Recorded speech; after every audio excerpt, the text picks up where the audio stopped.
So plak ho sa mga DDS to, mga kababayan. Dahil ano? Dahil nga sila nagmamatigas, nasasama daw sila.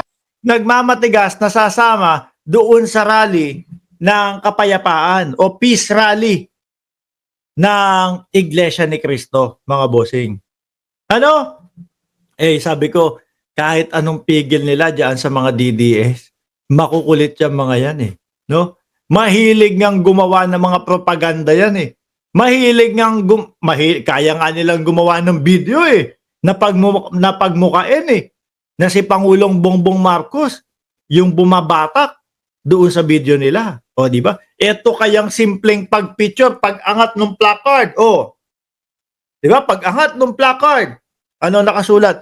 Pabagsak o bumagsak, bumaba ka diyan, Bongbong Marcos. Tapos sabay alis. Napicturean lang yung INC. Gagawin ho nila yan, mga kababayan. O eto, may panoplak sa inyo ang Iglesia ni Cristo, ha? Investigasyon kayong gustong gawin nyo, pero doon lang sa investigasyon, di ba? Totoo. Sandali. Sir, ano po? Merong investigasyon na gustong gawin yung mga DDS? Anong investigasyon gagawin niya mga yan? Ang pagkakaalam ko po, yung mga leader nila, yung mga politiko nila, yung mga Duterte, mga bossing, yung mga Duterte, ang iniimbestigahan, yun ang malinaw. At 100% totoo, no? Si dating Pangulo Duterte, iniimbestigahan sa EJK niya, doon sa mga laban kontra droga niya. Si Bato de la Rosa, ganun din. Si Bungo, ganun din. No? Si Vice Presidente, iniimbestigahan din dahil sa confidential funds at nadagdagan pa doon sa, ano ba yun? Sa paputol-putol ng ulo tsaka doon sa pagbabanta sa Pangulo. Yun po, sir, no? Yung mga DDS, wala po investigahan yan. Hindi nga ho nila alam yan yung mga leader po nila, no? Tsaka si Kibuloy, game. Mga nagtatanong, Nelson, Jen, pwede ba kami sumali dyan? Pwede ba kami sumama dyan? Pwede po. Pwede po kayong sumama. Pero dapat, susunod tayo. Doon. Ayan. Pwedeng sumama. Ano? Pero dapat daw susunod. Baka una ho nilang guide, mga kababayan, o una nilang batas. Kailangan pag kayo ay iihi doon sa loob ng portalet. Kailangan pag i-evac kayo doon sa loob ng portalet. Kasi ho, yung sa, tawag dito, sa EDSA Shrine, bumantot daw ho simula nung pinamugaran ng mga DDS. Ang bantot-bantot daw, ang panghe-panghe. Bakit? Alaus Ogil. Tapos walang mapupuan. Doon na lang. Tapos ano pa? Ano pa? Kahit saan lang umiihi. Di ba? Sa ang layunin po ay pambansang kapayapaan. Pagkakasundo. Hindi po. Ang layunin ng mga DDS, injustice daw po.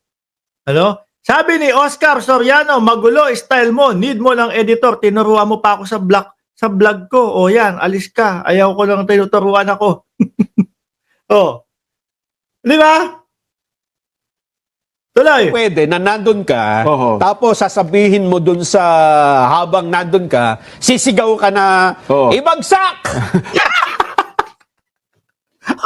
Ugali ng mga DDS, Ugali ng mga DDS, ibagsak si Pangulong Bongbong Marcos. Bangag si Pangulong Bongbong Marcos. Ito, rektahan na ho, mga bossing. No? Rektahan na po, mga kababayan. Sila na po yung tinutukoy. Mahiya naman kayo. No? Huwag nyong gawin yung ginawa ninyo doon sa New York na isiniksik nyo yung sarili nyo doon sa doon sa ano tawag doon? Sa araw ng kalayaan na pagdiriwang. Tas siniksikan ho nila nung maisog nila. Akala naman nila, mapapaniwala nila yung sambayan ng Pilipino na yung dami ho nung nagmarcha na yun o yung dami ng pumarada na yun, kabilang sa kanila. Di ho ba? O, tuloy. BBM resign. Oo, Naku, walang ganon. Hindi, kasi Oh. magkakawatak-watak nga tayo. Yes. Kaya naman yung kabilang banda sisigaw ng impeachment! O, yung kabilang banda naman daw. Tayo naman no, mga kababayan. Tayo yun di ba? O, yung kabilang banda, sumisigaw ng impeachment. Tayo naman okay na tayo dito. No? Meron tayong sariling rally. Di ba, La Itera? O, pupunta sila Itera doon. Kung nasa Pilipinas lang ako, nandun din ako, panigurado. Kailan yon? January 18, alauna, dyan sa EDSA. No, hindi tayo makikisabay doon sa January 13. Di ba? Hindi tayo mahilig makisawsaw Meron tayong sariling rally. Di ba? Hindi. Oho. Paano tayo magkakasundo? Paano tayo magkakaisa? Paano tayo magkakaroon ng kapayapaan kung pag-aaway pa rin ang isisigaw natin doon? Yan. Kaya yung mga gusto pong sumama dyan, Ayun, dapat kaisa po kayo ng layunin, ha? Oo. Pambansang kapayapaan. Ang Nako, yung mga DDS na yan, makukulit yan. Hindi magpapasakop yan. Kaya dapat talaga bantayan nyo at matyagan nyo yung mga yan. dapat po nating babanggitin at ang ating po sasabihin. At ang mauna At dyan, ang atin pong dapat ay maging agenda dyan. at Diba? ang gawing priority dyan, Oo. ay kapakanan ng mga mamamayan. Yan. Hindi- Unahin natin ang kapakanan ng mamamayan. Yes. Oho. Kasi yung ibang bagay, pwede naman gawin sa ibang panahon. Di ba? Kung gusto nyo hong mag-rally, iba ang Alam nyo kung bakit naman pinapababa nila ang Pangulong Bongbong Marcos? No, dahil lang po sa kapakanan ng mga Duterte.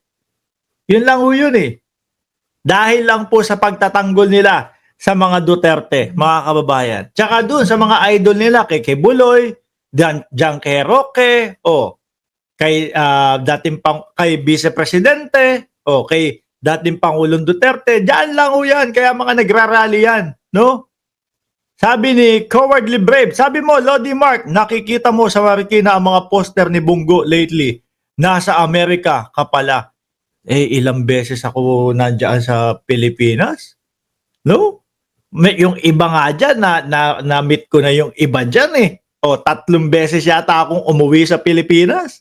Tuloy. layunin ninyo, huwag kayo sumabay. Huwag nyo Huwag kayo sabayan itong, huwag nyo po itong sasama dito. Oo. At huwag kayong sasama. Siguro sa ibang araw ho kayo. O kaya, di ba? yung mga ipinopost mo sa social media, na sabi mo, itong mga gagawin mo sa rally mo, Yan. ayan na, suportado na tayo ng grupong malaki. Oo. Tapos ito ang agenda mo, hindi ko kami kasama niyan. Hindi.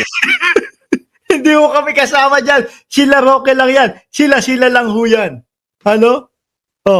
Iba ho yan. Oo. Oo. Mag-schedule kayo ng ibang rally ninyo. Oo, doon kayo sa, Oo. Hindi nga kayo naman dalawa dyan, mga sir. No, wala nga ho pumupunta kasi doon sa rally nila. Pag nag-i-schedule sila ng kanilang sariling rally, wala ho pumupunta. Di ba? Sabi ni Mara, Ronquillo, sino idol mo? Yung mga kurakot na congressman na inuubos na ang pera ng Pilipinas? Gusto namin dyan, ebidensya. Hindi kami pumapatol na sinabi nitong si Mara, kurakot yung mga Hindi kami agad-agad ganun naniniwala Hindi kami kasing utu-utu ng mga DDS Di ba? Sila ho, masabi, yung mga congressman na yan, sila Dan Fernandez, sila Benny Abante, mga kurakot yan Tingnan mo, ang ganda ng mga sasakyan ni Benny Abante, ang ganda ng mga relo ni Benny Abante. Ilang taon na ho si Benny Abante, mga kababayan? May edad na din ho. Ako, ilang taon ako? Si Benny Abante, yung mga relo niya magaganda. Ako, ilang taon lang ako. Kahit papaano, meron akong mga ganung bagay. Yung mga sasakyan ni Benny Abante na kongresista, meron din yung mga ibang simpleng mga tao. Yung mga normal na tao, hindi congressman. Akala nyo ba yung mga yan? Walang negosyo? Ano akala nyo? Yun lang ang pinagkakakitaan? Yung pagiging congressman? Ang kitid naman ng utak ninyo. Ang kitid naman ng utak ninyo. Sige nga. Bigyan mo kami ng ebidensya. Nung nakitaan mo, pangalanan mo yung congressman na alam mo na nagnakaw, tapos bigyan mo kami ng ebidensya. maniniwala kami sa inyo. Baka iboto ka pa namin. Hindi lang congressman o hindi lang congresswoman. Baka senador pa. Di ba? Paano? Wala kang maipakitang ebidensya. Di wala lang. Nga lang. Yan ang mahirap sa mga makikitid na utak ng mga DDS. Akala ho nila, mga kababayan, kapareho natin sila. Na kapag ka sinabi nila, paniniwalaan agad natin. Sila lang ho yun. Sila lang po ang hindi gumagamit ng kukote. No? Kaya po nilagyan ng utak ang loob ng baon ng ulo mo para gamitin. Kaso hindi mo ginagamit. Naku. Pagkat ito pong rallying ito, inulit namin ha. Tandaan nyo po. Tandaan mo, Mara. Inuulit nila. Baka ikaw nandun. No? Tapos magre-reklamo ka sa amin. Sabi sa amin, 500. Tapos yung 300 kinupit daw. Baka mamaya magreklamo ka sa amin. Sumama ako doon sa rally. 500 pa nga ako sa akin. Tapos magkano lang binigay sa akin? 200 lang. Di ba? National Rally for Peace. Para po ito sa kapayapaan. Hindi para sa injustice o ano pa man, ibagsak sa ganito, i-impeach sa ganito. Hindi po. Wala. Wala pong ganun agenda. At Si Roque lang naman ang may sabi nun No? Yung injustice. At ako, alam ko po, ang pinaparinggan nitong mga ito, si Roque, mga kababayan. Dahil si Roque ang nag-post ng gano'n na ang paglaban daw po nila para daw po sa injustice. kung kayo po sasama, yun ang agenda ninyo. Ngayon pa lang ho, Ngayon pala sasabihin namin sinasabi sa'yo. na namin sa'yo, huwag na rin pumunta doon. Kasi baka sa iba kayo mapulot, di ba? Yeah. Pulutin kayo. Papupulutin kayo ng basura. Baka sa iba kayo pulutin, di ba? Pagka ginawa nyo daw yun sa INC, baka sa iba kayo pulutin. Baka pagpulutin kayo ng basura. Ay, hindi po pwede yan. Ayaw po ng mga DDS niyan. Kapag kaya po nga nagrarally yan sa Liwasan Bonifacio, iniiwanan po ng makalat yan. No? Yung mga basura nila, nandun lang ho. Ay, nako. Kaya importante po yan ha. Inulit natin, sa ating mga kababayan, ngayon pa lamang po, kasi marami na nagsasabi dyan, nako, matraffic tong araw na ito. Bakit ba kasi hindi kayo pumunta doon sa Quirino Grandstand? Una-una, Jen, bago mo ituloy yan. Matraffic naman taho talaga sa Metro Manila. Anyway, iwanan na ho natin yan, mga bossing. Puntahan na ho. Nako, eto.